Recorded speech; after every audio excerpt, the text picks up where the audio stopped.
I'm going to be reviewing my iPad Pro in this video. So if you want to know all the positives and negatives about having an iPad, I'm going to share all my thoughts and experiences using the iPad myself. So I'm not a professional or anything, I'm just sharing my own kind of experience with it. So if you're new to my channel, then hi, my name's Carly from Beach Life Studio and I love drawing on the iPad. So if that is your kind of thing, then maybe consider subscribing to stick around for more from me. So the iPad I'm using is the iPad Pro 12.9 inch, and I also have the second generation Apple Pencil that goes with it. Oh, and by the way, I have used this iPad for about 2 years now, and my main focus for it is drawing on Procreate. So that leads me into my first positive about this.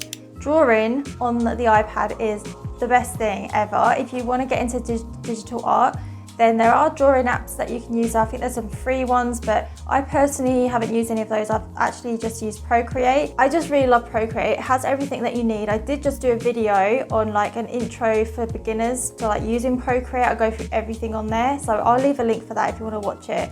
But anyway, that is like my main reason why I bought the iPad. So that is my number one positive. The next thing is that you can take it wherever you go. It's like really easy just to carry and put in your bag and stuff. Like for example, if you are an artist and you like to draw on the iPad, like if you're taking it out and about, you don't have to take loads of art supplies with you. You just have this one like device that you just put in your bag. It's just so convenient and easy to like draw on the go. Another positive that I love about this is that you can actually charge the pen on the side. So it's like a magnetic bit. I know that older iPads, you have to like plug it into the bottom on a lead, but for the iPad Pro, you can actually just charge the pen and it holds onto the side, so it's easier not to lose it. I think it's more the later versions of iPads and iPad Pros that have this kind of feature. But yeah, it's something that I really love. Since I upgraded from the iPad 6th generation, which had the lead at the end, this was just the best thing ever. The next positive is that it has such a big screen, because if you like to draw like me, then like having the big screen is really nice. And if you're watching movies or videos on it, just in general, bigger screen is like much nicer to have. If you have an iPhone or a Mac laptop, you can actually transfer photos and everything really easy just with the AirDrop feature. You can share photos like back and forth through the devices, which is so cool and such an easy way to like just transfer everything. I unfortunately don't have an iPhone, so I can't actually do that.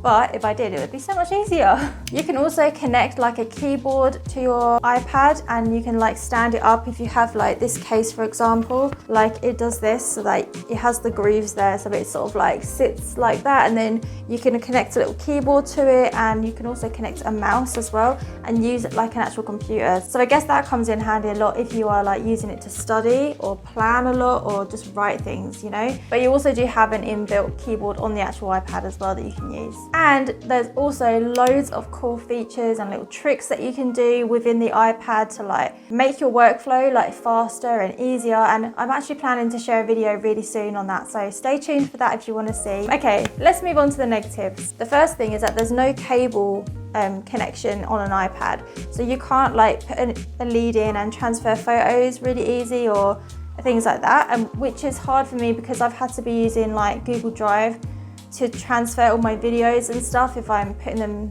to different devices, because I don't have the iPhone as well, so it's like it just makes it a little bit harder. Plus there's no slot on this for like an SD card or anything, so basically the only slots you get are the USB charging cable slot, and then you've got the volume at the side here, and that's literally all you get. So that is a bit of a downside, that you can't, like with a computer, you can plug in other things. Another negative is that if your iPad broke or your iPad Pencil broke, you'd have to pay out money to fix it or buy a new one. So that can be slightly annoying, but obviously in the whole 2 years that I've had my iPad, I luckily haven't like had anything go wrong, except for my Apple Pencil is playing up a bit lately. To use the iPad for certain things, you will also need a Wi-Fi connection. So the negative for that is like if you're out and about and there's no Wi-Fi, you might not be able to connect to things. But it's not a huge negative, especially in my case, because I use the drawing app and you don't need Wi-Fi for that, so that's good. Now this negative is something that I really don't like about the iPad, is that the battery drains really fast on it. And I don't know if that's because I've had this iPad for a long time, but using Procreate, if I do one drawing, my battery just goes down so quickly. So if you're watching movies or doing things like that, it's gonna really drain your battery. you're gonna have to put it on charge a lot. So that's quite annoying, but yeah, again, I don't know if that's just because I've had it for so long. Then another negative is that you are staring at a screen for a very long time. So if you're doing a lot of your things on the iPad, it may start to just be a strain on the eyes, just staring at the screen too long, especially when you're drawing as well. You need to take breaks. But there is a feature where you can lower the brightness on the screen, so it can help a little bit. I think overall, the iPad is absolutely great and it has so many things you can do on it, and I love it. So I definitely recommend getting the iPad if you're thinking about it.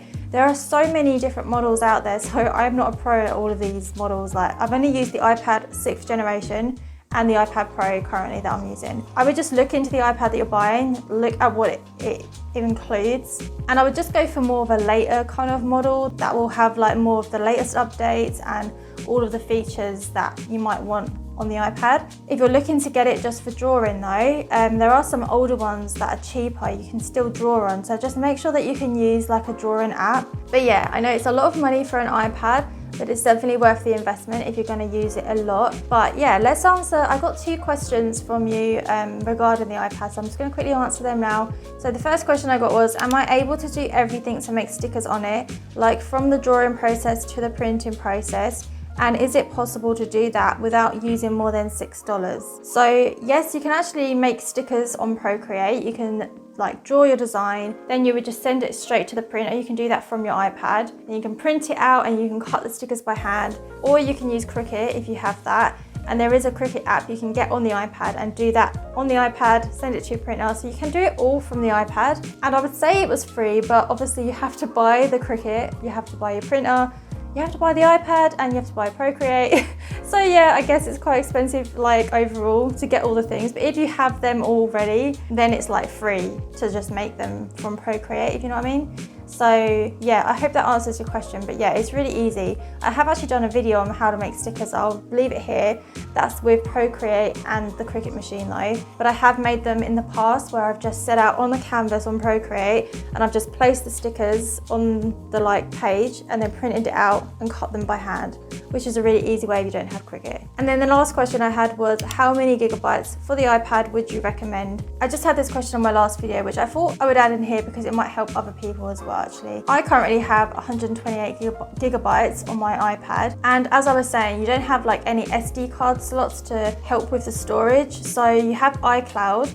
Otherwise the iPad relies on like the internal storage, so obviously the more storage you're going to get, the iPad becomes a lot more expensive. So if you do have the extra money and that's not a problem for you, then I would just go for a bigger storage if you can. It's only like the last few months maybe, or a little bit longer, that I've actually started to run out of space. So I have started using the iCloud.